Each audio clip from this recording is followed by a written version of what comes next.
안녕하세요. 다솔맘 다솔파파입니다. 오늘은 다이어트 팁을 공유를 할 거고요. 총 5편에 나눠서 저희들이 진행을 할 거고, 이번 첫 시간은 이것만큼은 알고 시작하자 라는 주제로 말씀을 드려볼게요. 부주제로 먹는 것이 몸이 된다 라는 키포인트입니다.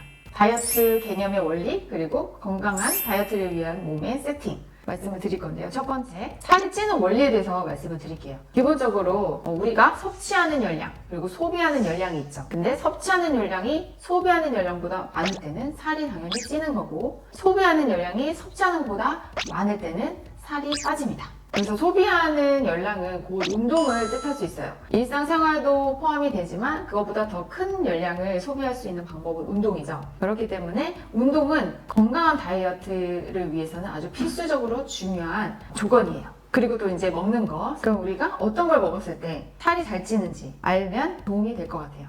보통 우리가 알고 있는 칼로리 있죠.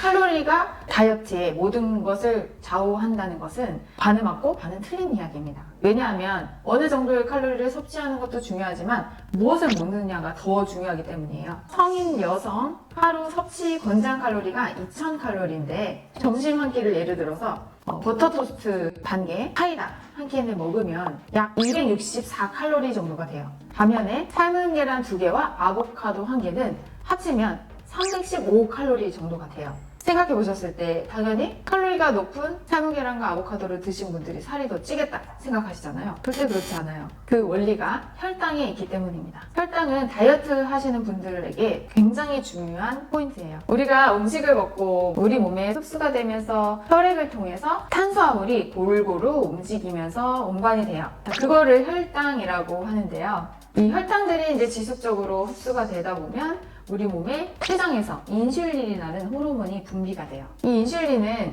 혈당들을 간이나 근육 속에 글리코겐 형태로 저장을 하는데, 저장의 한도가 넘어져 버리면 지방으로 저장하기 시작하게 됩니다. 미국 국립의학연구소 설정 기준에 따르면 보통 어린이부터 성인까지 일일 필요한 탄수화물 권장량을 보면 100g이라고 해요. 사람마다 근육 운동을 많이 하거나 활동량이 많은 사람 같은 경우는 그 이상이 필요한 경우도 덜어 있지만, 보편적으로 봤을 때 간과 근육의 글리코겐으로 저장하는 100g을 넘어선 이후부터는 이 탄수화물 속의 당질이 결국에는 지방으로 된다는 부분입니다. 여러분들 아시는 집에 흔히들 쓰는 책꽂이 있죠? 책꽂이에 보면은 책을 넣는데 책을 혈당이라고 생각하시면 돼요. 책을 1층, 2층, 3층에 다 꽂았는데 책이 남았어. 남은 더 꽂을 데가 없다. 그러면 이제 이걸 바닥에 놓는 거게 되죠. 그래, 바닥에 놓는 경우가 이게 이제 지방으로 쌓이는 경우가 됩니다. 이 혈당이 지방으로 쌓이는 순서를 보면은 근육과 피부층 사이에 먼저 쌓이게 돼요. 쉽게 얘기하면 그걸 피하 지방에 먼저 순차적으로 쌓이게 됩니다. 피하 지방에서도 순차적으로 쌓이다 결국에는 이게 내장 지방으로 가게 돼요. 내장 지방이 과하면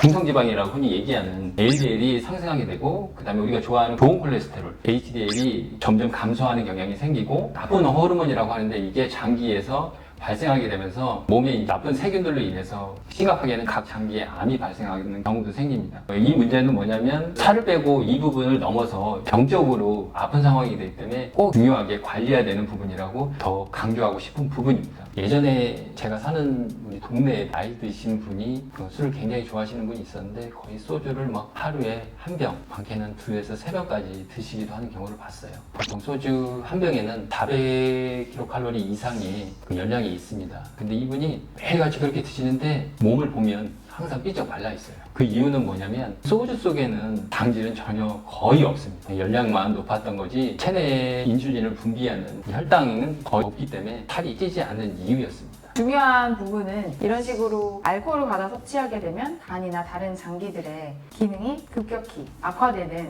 문제를 일으킬 수 있으니 주의가 필요합니다. 여기서 오해할 수 있는 부분 일단 하나만 짚고 넘어갈게요. 탄수화물이 무조건 나쁘다, 안 좋다 이렇게 말씀하시는 분들도 있어요. 하지만 더 정확히 말씀드리면 식이섬유와 플러스 당질이 합해진 게 탄수화물입니다. 아주 간단히 예를 들면 밥 한 공기 100g 속에 당질은 30g이고 70g은 식이섬유입니다. 우리 식이섬유는 우리가 먹으면 먹을수록 굉장히 이롭고 많이 먹어도 살이 찌지 않는 좋은 거고, 문제는 아까 좀 전에 얘기했듯이 탄수화물 속에 이 당질이 문제인데, 하루 1일 섭취량 총 칼로리 내에서 탄단지를 잘 조절해서 드시면 분명히 성공할 수 있는 다이어트가 될 겁니다. 그래서 다이어트를 시작할 때는 꼭 당지수를 고려해서 식단을 짜야지 건강한 다이어트에 성공을 할 수가 있어요. 자, 당 지수, 혈당 지수를 GI 지수라고 하는데요. GI 지수 100을 기준으로 봤을 때 70 이상이 되면 높은 음식이라고 분류를 해요. 예를 들어 바게트 빵이 95, 콘프레이크가 93, 떡 82, 쌀 89. 이런 당질 함량이 있는 것들이 GI 지수가 높은 음식이라고 할 수 있고요. 이런 데이터를 다 알 수는 없으니까 일단 기초적으로 여러분들 판단하시기 쉬운 방법은 첫 번째, 도정이 많은 절차를 거친, 예를 들어서 백미, GI 지수가 아주 높고요. 그래서 백미 대신에 현미를 섭취하게 되면 GI 지수를 반으로 감소할 수 있는 효과가 있습니다. 두 번째, 곡식을 가루로 가공을 하면 높아요. 예를 들어서 빵이나 밀가루, 면류가 이에 속하겠죠. 특히 빵, 튀김, 탄산음료 등의 소화 효소에 의해서 쉽게 분해되어서 당 수치가 급격하게 올라서 체지방이 빠르게 축적될 수가 있어요. 반면에 통곡, 물, 채소, 야채 같은 식이섬유가 많은 음식을 섭취하게 되면 효소에 의해서 쉽게 분해가 되지 않기 때문에 GI 지수가 높아지는 걸 낮출 수가 있어요. 그리고 기본적으로 양념이 많이 묻어있는 음식을 섭취하시게 되시면 이 또한 GI 지수를 아주 높여주기 때문에 다이어트 하시는 분들은 소스를 배제시키고 드시는 것을 추천드리고, 어쩔 수 없는 상황이다 하면 탕수육 같은 경우 부먹하지 마시고 찍먹 정도로 하시기를 추천드려요. 야채를 많이 먹으라는 이야기 많이 들어보셨죠? 예를 들어 고기를 드실 때도 GI 지수가 거의 없는 섬유질이 가장 풍부한 채소, 쌈을 먼저 드시기를 추천을 드려요. 왜냐하면 식이섬유가 풍부한 음식이 섭취가 되면 우리 위의 벽을 코팅을 해준다고요. 그래서 GI 지수가 높은 음식을 들어가도 GI 지수를 조금 더 낮출 수 있는 그런 효과가 있죠. 또 식이섬유는 우리가 섭취하게 되면 위에서 수분을 또 흡수하는 역할을 해요. 그러다 보니 뇌 중추 신경에 이제 배가 부르다는 신호를 보내게 됩니다. 그러게 되면 아무래도 허기지거나 배고픔을 느끼지 않기 때문에 다이어트하는 데 도움이 되고, 콜레스테롤 수치를 낮추는 또 역할을 합니다. 여러 방면으로 식이섬유는 많이 드시는 것을 추천합니다. 식이섬유 채소를 살펴보면 잎채소 있죠. 상추, 깻잎, 청경채 이런 것들 필요한 음식들이고, 그리고 실채소, 콩나물, 숙주, 그리고 대채소라고 하죠. 파, 아스파라거스, 샐러리, 오이, 가지 이런 음식을 섭취하시는 것이 좋습니다. 그리고 반면에 당질을 높여서 살을 찌울 때 먹는 채소로 감자, 고구마, 단호박이 있는데요. 특별히 옥수수는 최고 당질 음식으로서 살을 막 찌울 때 많이 가족들도 먹인다고 해요. 꼭 참고하시고 도움이 되시기를 바라요.